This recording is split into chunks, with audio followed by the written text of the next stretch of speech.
విదేశాల నుంచి దిగుమతి చేసే పత్తిపై కేంద్రం 11% సుంకాలను ఎత్తివేయడం అన్యాయమన్నారు ఖమ్మం జిల్లా సంయుక్త కిసాన్ మోర్చా నాయకులు. దీనివల్ల మన దేశంలోని పత్తి రైతులకు అన్యాయం జరుగుతుందని ఆవేదన వ్యక్తం చేశారు.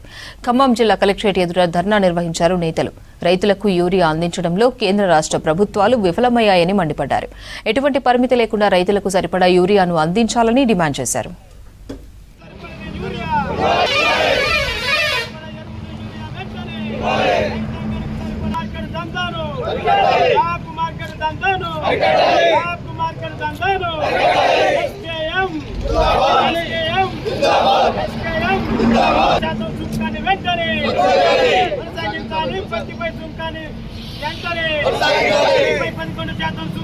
రైతులకు అవసరమైన యూరియా నరేంద్ర మోడీ ప్రభుత్వ నిర్లక్ష్య వైఖరి. యూరియా పట్ల నరేంద్ర మోడీ ప్రభుత్వ నిర్లక్ష్య వైఖరి. రైతాంగం పట్ల కేంద్ర ప్రభుత్వ నిర్లక్ష్య